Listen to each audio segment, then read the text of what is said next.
look at it with me. He brought me outside and we looked at the lawn and he pointed out all these areas that I sidestepped. And you gave me this talk and you said, he didn't shame me, he didn't guilt me, but you gave me this talk and you just said, you know what, so many people in this world don't do the job right. You finished that job, but it was the last job I'd never finished. I never forgot that. I thought that was a really good lesson, so I thank you for that.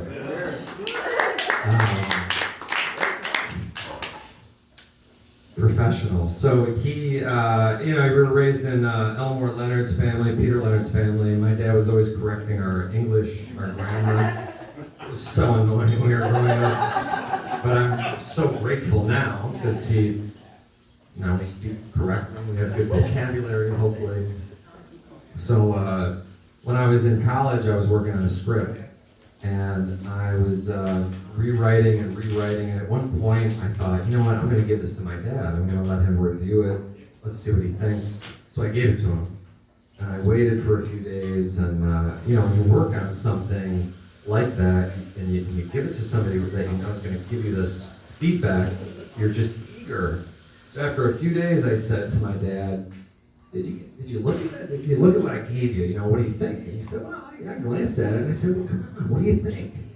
And he looked at me and he said, first of all, motherfucker's one word.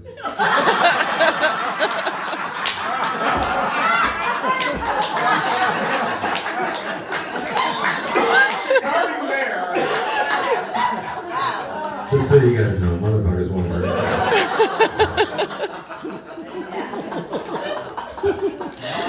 Thanks, Dad. Thank you so much, Dad. Really? Yeah. So, God, let's move to the rebel side. That's the professional. That's not the rebel side? They cross over. They do cross over. My dad, I feel like the stories I've heard, he's a defiant person. My grandmother and grandfather talked about how at age, I think 10 or 12, there's something that was bothering you, you packed a bag and walked out of the house. And I would say to Elmore, well, what do you mean, you just let him leave? And he would say, well, where was he going to go? But that defiance just says something, I think, about your character. Fast forward 10 years, there's taxi hijacking nonsense, and we learned the River Arno, which was a whole new chapter of Tim. But in 2006, I went to Austin, Texas with my dad and the brother's mayor, the Austin city limits. We were checking in at the hotel, and my dad handed me a FedEx envelope, and he just said, here, check this out.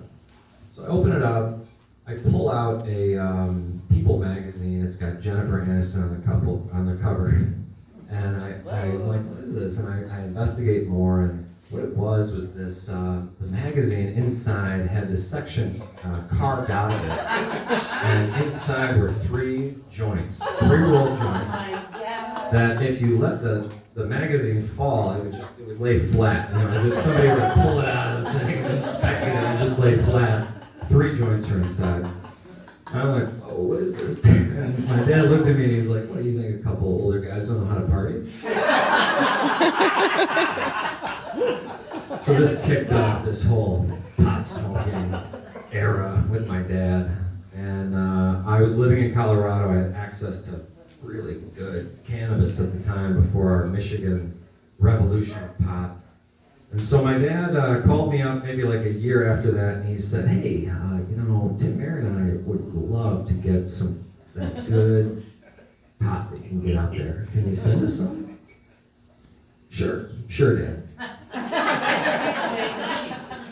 So it took me a minute to get there, okay, but so I'm like, yeah, sure, Dad, of course. So I got him, he wanted an ounce of weed. He and Marion split an ounce of weed. Fair enough. So I went and got some. I never heard anything about that. Tim doesn't need a strong weed. So I went and got an ounce, and gosh, I like started packing it up.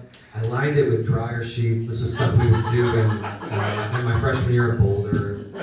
I packed it up, I mailed it, but I was so nervous. I just like, I kind of did it quickly. You know, when you like get asked to do a task that you're not comfortable with and you rush through it and you're just not comfortable. And so I ended up driving home from Colorado that Christmas, and I was staying with my parents, and I kept waiting for this package to arrive, and I was really nervous about it.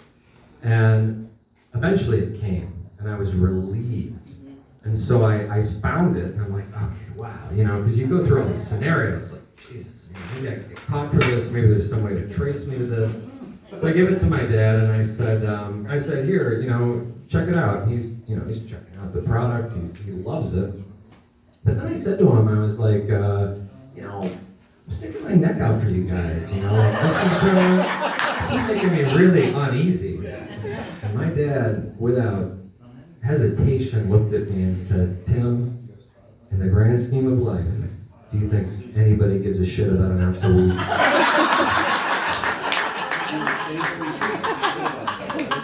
And my jaw dropped. And I had a moment with my father, because he left the room at that point. And I just thought, oh my God, this is my dad. This is the guy I've been getting advice from. This is the guy who's been preparing me for life. This is what I get. So a year later, I got the same request.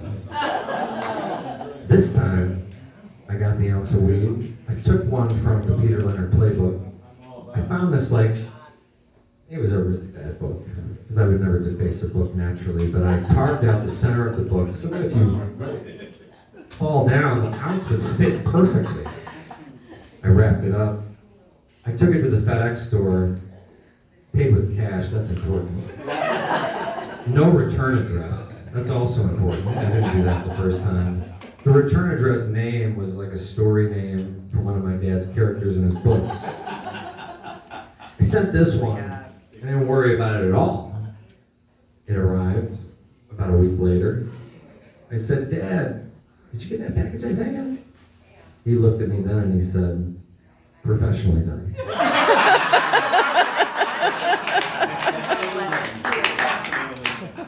So, I would like to have a toast, I don't know if I want, well I do have wine, but to my dad, the professional rebel.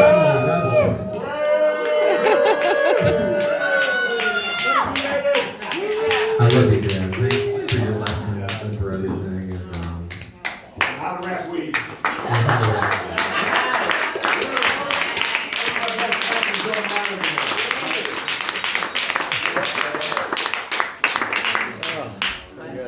You got one more? Okay, I'm sorry. Chris has got another note.